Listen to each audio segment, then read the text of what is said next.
Hi guys, so I promised a trailer breakdown for the new trailer for Halloween.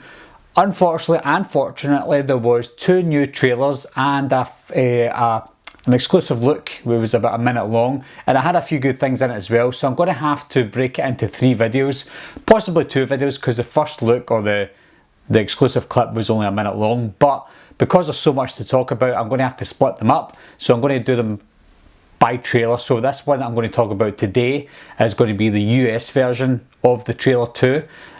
So we'll get into that one. All the breakdown is as best a breakdown as I can give you, as well as some Easter eggs that I noticed in the trailer.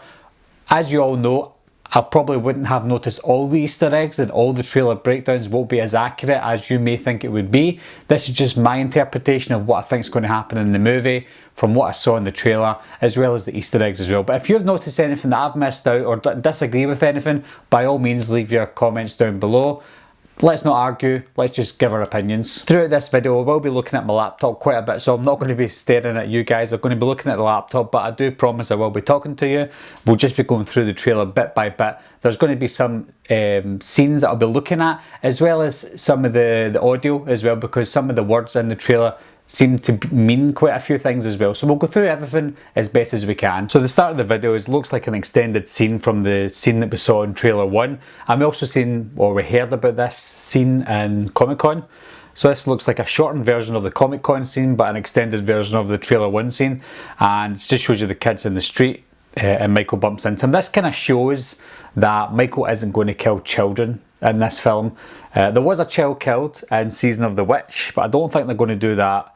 I don't think Michael's going to be doing that, because I think he's a child at heart, and from what we've seen from Halloween 1 to this one is that he done the killing as a kid, so maybe he thinks that kids remind him of him.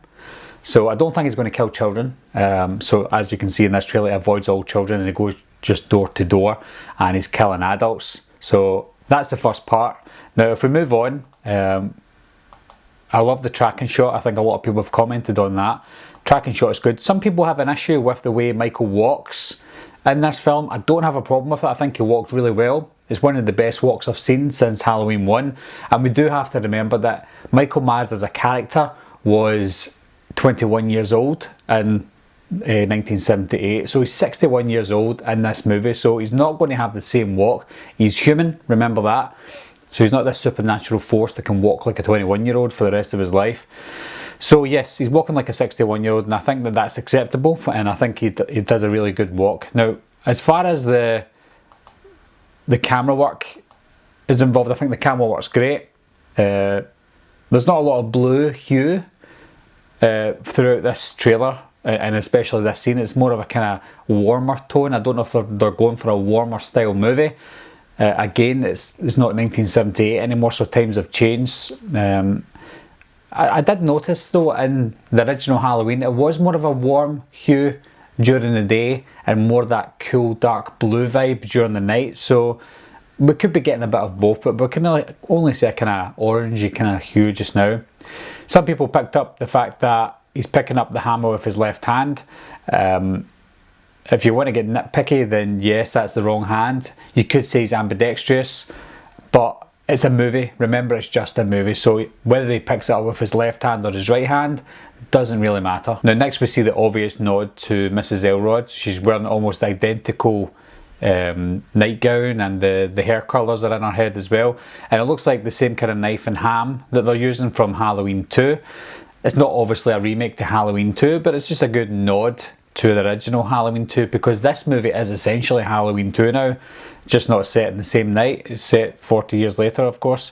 Now I will mention this because I don't think I'm going to do a third trailer breakdown for that exclusive clip that we saw, but we did see, and I'll show you here, we did see a clip of the aftermath of this woman being killed with a hammer.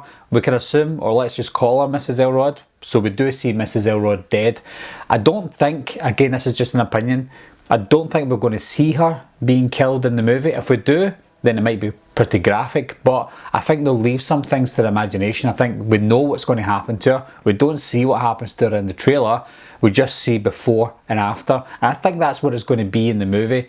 It might not be the case, but that's what I think. Now after that woman dies, it goes to another door, and he's killing someone else. So I don't know if any of these people are main characters, maybe the parents of some of the teens in the movie, potentially.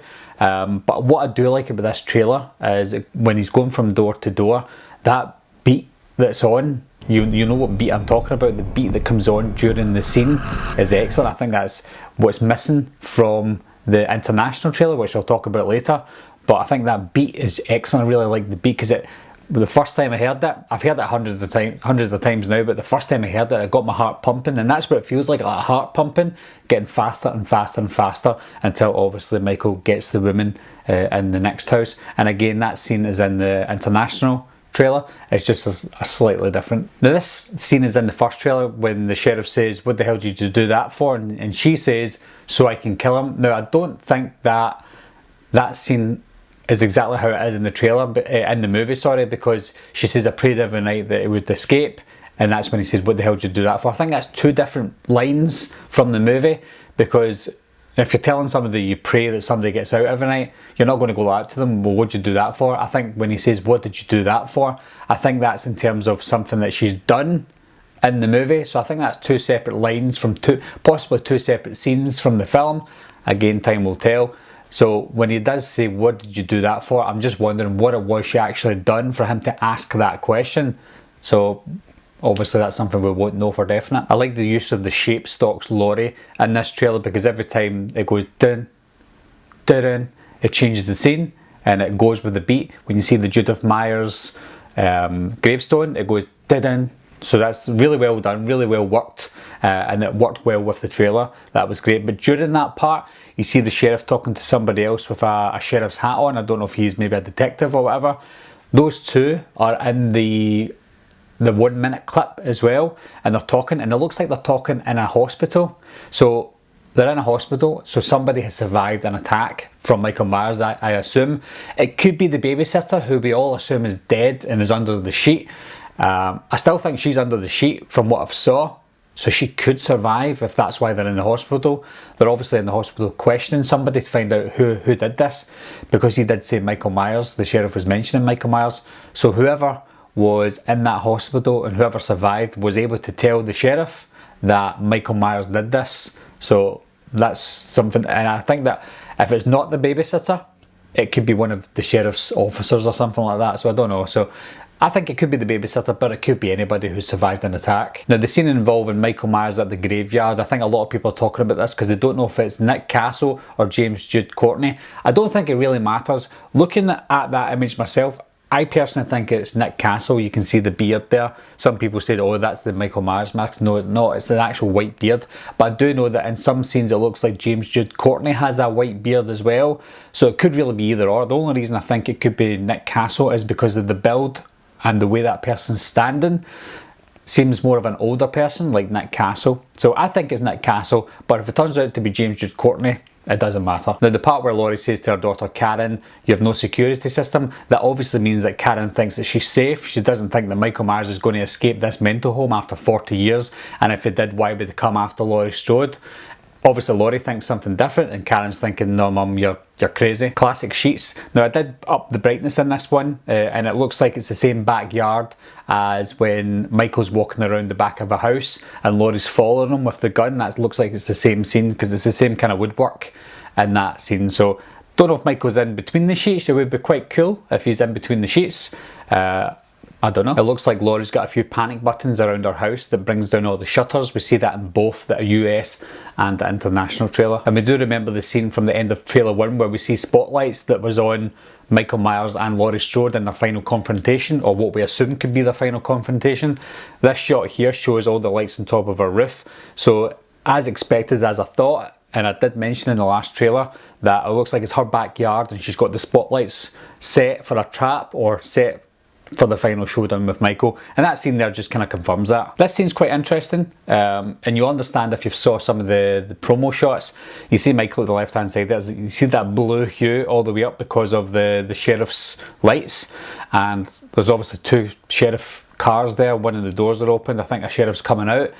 That could potentially be the sheriff that gets carved into a pumpkin face, and the other sheriff that's with him could die as well, because there is a scene where we see Will Patton's character, the sheriff, standing over a body, and that could be that same scene. Again, I don't know if that is, but that's just my opinion. Obviously there's the skeleton and the pumpkin mask from Halloween 3 Season of the Witch. The witch is in that scene as well. We just couldn't see her up close there, but yeah, she's definitely there right in the next clip. And that's the scene I'm talking about. You see Michael walking around the house, Laurie's stalking him basically. And I think that's the same scene where we see the sheets. This scene here, I don't think Will Patton's character dies. Maybe Michael just walks past him or tries to kill him, because it looks like after that, and I could be wrong, it looks like after that he's looking into somebody's room, and that's when he pulls a sheet off the dead body, who I think could be the babysitter. And even after that, I think he gets out the house and he talks to Laurie about there's nobody in the house, and then Laurie's obviously looked up and saw Michael. It could be the other way around. Maybe she saw Michael up in the window and that's why the sheriff goes into the house. Again, I don't think the sheriff dies at this point. I really just don't think so. Now, there's a dead body there. With the colour of the scene, I think that's the bathroom scene with the girl who died in the stall. It also looks like the babysitter, but I don't think that's the case. It's hard to see because she's obviously lying down and with her eyes closed, but I think that's the documentary crew lady. Now look at this. This is very iconic. I noticed this straight away. Look at the colour, the blue hue again. Michael putting his hand up to Laurie's granddaughter. That reminds me of the UK quad poster for Halloween 1978. Still don't know who this guy is. His name's Ray from what we see in the cast. I don't know if Ray's maybe a love interest for Karen or even a love interest for Laurie. I don't know if that was intentional, because he looks a little bit too old to be Karen's partner, but he also looks a little bit too young to be Laurie's partner. His name is Ray, so it's not Ben Tramer. A lot of people thought his name was Ben Tramer, but he obviously discovers the pumpkin carved face or head in the sheriff car on top of the other police officer, and it looks like it gets killed here. You showed you that twice in the trailer 1 and trailer 2. I don't know if they're trying to make it look obvious that he's going to get killed by Michael at this scene, or if something else happens, I don't know. Now this scene clearly shows that Michael did get into the house and he's attacking Laurie, and she's defending herself. She hit him back, he's fell down the stairs and he gets himself back up quite quickly. That scene's a little bit extended in the next trailer, but again we'll talk about that. But what I do like about this scene is we see Laurie at the top of the stairs this time. It's as if it's roles reversed. She's stalking him, she's at the top of the stairs, he's fell down. He's obviously a little bit stronger than Laurie, but it's a good change to what the original was. I don't want it to be like Halloween H2O and she's the one that's fighting back. I still want her to be a little bit scared. I know that she's prepared herself for 40 years, but she still is this insecure woman who's lived isolated for 40 years. So she still has that bit of insecurity about her. She might be a badass and look like Sarah Connor, but she's still scared, especially because Michael's on his way back. This scene here, you can see the dummy at the right hand side of the screen there. She's obviously got lots of them out in her garden or her yard. There is a scene again in the international trailer where we see Michael is behind one of them, and we'll discuss that. But yeah, that's the exact same scene. So Michael is in that scene somewhere. He's just behind all the dummies. Now in this scene, obviously Michael's still showing, Michael's still showing the audience that he is strong, because he's lifting her up with what looks like maybe her face. And you can see him popping his face through the glass. Now we did see some promo shots of that very early on with Michael in the distance in the darkness, which was one of my favourite images of Michael Myers so far.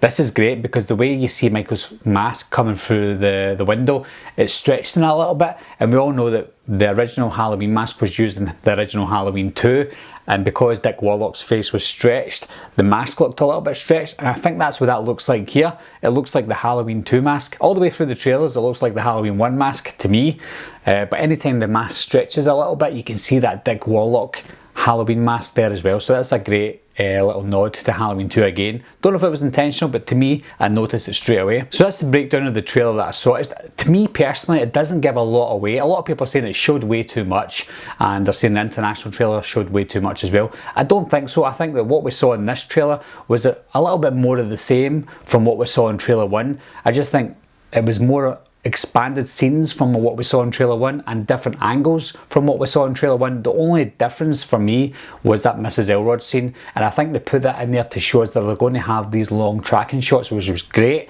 Some people were complaining that we saw way too much of one scene, but we want to see that. We want to see how it's going to show in the final movie. So I think showing us a little clip of what's to come was great. So they've added that in. They've added in scenes that we've already seen and changed it up a bit. I just think it's great. I think The trailer was good. We didn't hear too much of the John Carpenter score. We had the Shapestocks lorry and the classic score, which we might hear in the trailer, but I don't think we heard any of John Carpenter's new score, which again we'll talk about for the international trailer. So I think overall it was a great trailer, and I was very surprised to see that that wasn't the only trailer that came out on that day. So I will discuss the international trailer in the next video, but let me know your thoughts. Did I cover all the Easter eggs that were in the trailer? I think there's more Easter eggs in the international trailer, so look out for that. But what do you think is going to happen from what we see in the trailer? We can all give our opinions. It's not a spoiler because none of us have seen the movie, but leave your comments down below, guys. Let me know what you thought. Anyway guys, thanks a lot for watching, thanks for subscribing, and I'll see you soon. Bye bye.